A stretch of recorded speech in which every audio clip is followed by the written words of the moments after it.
ये रोज़ की बुक मिल नहीं पाई मुझे, तो आपको हम कल से रोज पढ़ाएंगे। आज रिग्रेशन और आपकी क्वालिटी पढ़ाते हैं।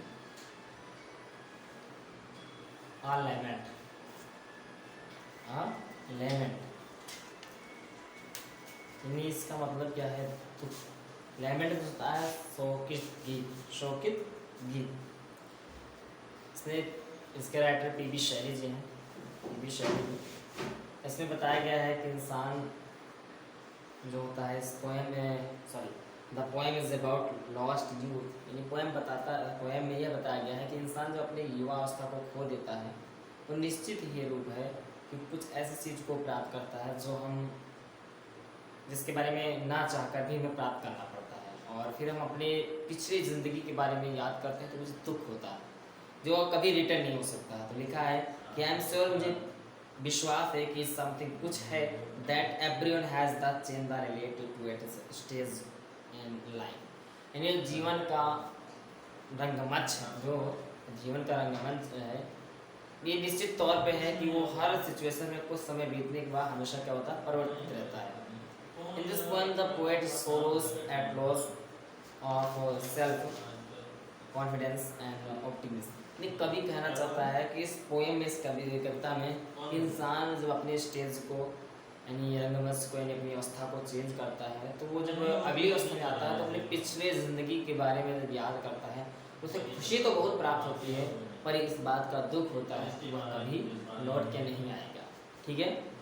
और poem the express intensely personal emotion of sadness, इसलिए जो कवि है इस कविता के माध्यम से वो अपने खुद का जो दुख है उसको अपनी इच्छा के अनुसार व्यक्त करता है, अपनी भावनाओं के जो उसके इमोशंस है, उसको दुख के जो इमोशन है उसको व्यक्त करता है।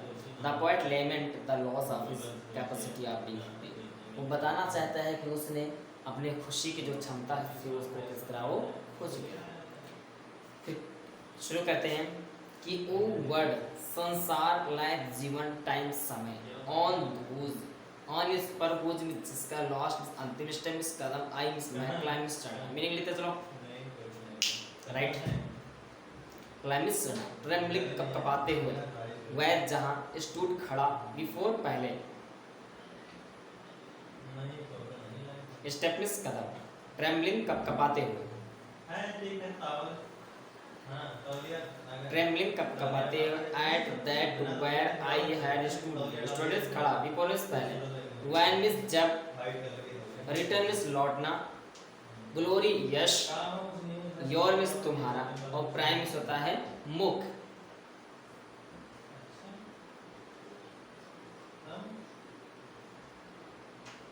नो मोर नहीं है, ओह नेवर मोर, और कभी भी नहीं हो सकता, कभी भी नहीं आएगा। आउट ऑफ द डे, यानी दिन बीत गया, रात्रि आई। Joy has taken flight, joy means खुशी, टेकन मीन्स लिया, और फ्लाइट मीन्स उड़ गया। टेकन मीन्स लिया और फ्लाइट मीन्स उड़ गया, जॉय मीन्स खुशी। फ्रेश ताजा, स्प्रिंग मीन्स होता है वसंत ऋतु, एंड समर मीन्स होता है ग्रीष्म ऋतु। विंटर मीन्स होता है, विंटर मीन्स होता है कोहरा, विंटर मीन्स होता है सर्दियों का कोहरा, विंटर मीन्स सर्दियाँ, और होर मीन्स होता है कोहरा, तो कोहरा गिरता है। मूव मीन्स होता है चलना, माई मीन्स मेरा, और फेंट मीन्स होता है बेहोश। हर्ट मीन्स होता है हृदय, विथ ग्रीफ, ग्रीफ मीन्स होता है दुख, बट मीन्स होता है लेकिन, विथ मीन्स होता है से, और डिलाइट मीन्स होता है प्रसन्न या खुश, आनंद। नो मोर और नेवर मोर,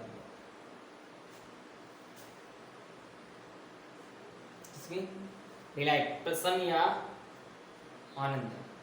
होर मीन्स होता है कोहरा, विंटर मीन्स होता है सर्दियाँ, समर मीन्स होता है ग्रीष्म ऋतु, और स्प्रिंग मीन्स होता है बसंत ऋतु। फ्रेश मीन्स होता है ताज़ा, मूव मीन्स चलना, फेंट मीन्स बेहोश, हर्ट मीन्स हृदय, ग्रीव मीन्स दुख,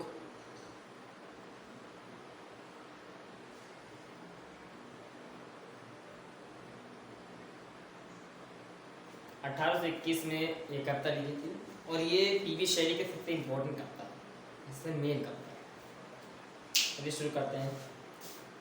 ओ वर्ड, ओ लाइफ, ओ टाइम, कवि कहता है ये संसार, ये जीवन, ये समय, ऑन हुज लास्ट स्टेप, अपने अंतिम, जिसकी अंतिम, लास्ट मीन्स अंतिम स्टेप, कदम पर, अपने अंतिम कदम पर, या समय या जीवन या संसार, अपने अंतिम कदम पर, आई क्लाइंब, मैं चढ़ने की कोशिश कर रहा हूँ, यानी मैं चढ़ रहा हूँ, मैं अपने अंतिम कदम पर चढ़ता हूँ, यानी अंतिम स्टेज पे आ गया हूँ। कहने मतलब ये है कि कवि कहता है कि मैं अपने अंतिम स्टेज पे आ गया हूँ, यानी बुढ़ापे के समय क्या गया हूँ, मैं अंतिम स्टेज पे आ गया हूँ, यानी बुढ़ापे के समय, यानी वही कह रहा है ऑन हुज लास्ट स्टेप, मैं अंतिम कदम, अपने अंतिम कदम के साथ, आई क्लाइंब, मैं चढ़ता हूँ, ट्रेम्बलिंग एट दैट, वहां पे कपकपाते हुए चढ़ता हूँ, वहां पे कपकपाते हुए चढ़ता हूँ, यानी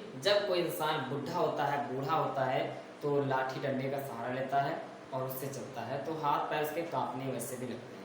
वही कवि कहता है कि कपकपाते हुए चढ़ता हूँ, वेयर, जहाँ आई हैड स्टूड बिफोर, यानी जिस स्थान पे मैं पहले खड़ा था वहीं पे अब मैं जा रहा हूँ, तो कपकपाते हुए जा रहा हूँ। यानी कहने मतलब ये है, कवि ये कहता है कि एक ऐसा समय था जब मैं योद्ध था, यानी जवान था, तो मुझे इस डंडे लाठी के सहारे की आवश्यकता नहीं पड़ती थी, मैं कांपता नहीं था। तो इस स्थान पे जो समय आज है वही समय पहले भी था, जो समय आज है वही समय आज है, पहले भी, पर अवस्था चेंज हो गई है, अवस्था जो है वो चेंज हो गई है। इसलिए कभी कहता है कि जीवन की अवस्था जो चेंज हुई है, इसलिए समय तो एक है, पर जीवन की अवस्था चेंज होने के अनुसार मैं पहले एक ऐसे जगह पे था, आई हैड स्टूड बिफोर, मैं जहाँ पहले खड़ा था वहीं आज भी खड़ा हूँ, वहाँ आज भी चढ़ रहा हूँ, वहाँ आज भी चढ़ रहा हूँ, लेकिन कैसे, कपकपाते पैरों के साथ, यानी कपकपाते पैरों के साथ मैं चढ़ रहा हूँ, आई हैड स्टूड बिफोर, जहाँ मैं पहले खड़ा था। When we littered the glory of your pride, आपका जो मुख्य यश, जो आपका मुख्य यश, आपका मुख्य यश लौटेगा जब when we litter the glory of your pride, आपके मुख्य यश, जो आपका मुख्य यश है, कब लौटेगा, आपका मुख्य यश कब लौटेगा, नो मोर, ओह नेवर, अब नहीं लौटेगा। अब वो यश और वो, कल्पना मत कीजिए कि आप फिर से वो चीज प्राप्त कर सकते हैं, यूथ फिर से प्राप्त कर सकते हैं, नहीं, ना आप बचपन प्राप्त कर सकते हैं, ना आप यूथनेस प्राप्त कर सकते हैं, इस दोनों चीज को आप प्राप्त नहीं कर सकते, ना आप जवानी प्राप्त कर सकते हैं, ना बचपना प्राप्त कर सकते हैं, क्योंकि आप बैक में नहीं जा सकते हैं। ये जीवन का स्टेज है, रंगमंच है। मैंने क्लास 9th में एक लेसन पढ़ाया था, कहानी आ रहा मुझे, उसमें बताया विलियम शेक्सपियर का नया लेसन आया है, और उसमें जो जीवन है, जीवन के रंगमंच के बारे में पूरी तरह से बताया गया है कि इंसान बचपन से लेकर अंत तक, जब तक एक्सपायर नहीं होता है, मरता नहीं है, तब तक उसमें काफ़ी चीज़ें होती हैं, 7 से 8 स्टेज होते हैं, 7 एज द ह्यूमंस, ऐसा करके है कुछ, ठीक है, चलिए ठीक है। ओ नो मोर, नहीं, अब नहीं आएगी, ओ नेवर मोर, अब कभी भी नहीं आएगी, अब कभी भी नहीं आएगी। Out of the day and night, यानी कहने मतलब आउट ऑफ द डे, दिन बीत गया, एंड नाइट, रात आई, यानी इसका मतलब ये नहीं कि दिन बीत गया रात, इसका मतलब ये है कि मेरे जीवन का जो युवापन था वो खत्म हुआ, और अब क्या गया, बुढ़ापा आ गया। मेरे जीवन का जो युवापन था, यानी मैं एक समय तक मैं जवान था, अब वो खत्म हो गया है, अब मैं बुढ़ापे में आ गया, ठीक है। तो वही कभी कहता है out of the day and night, मेरे जीवन में बुढ़ापा आ गया है और मेरा युवापन खत्म हो गया है।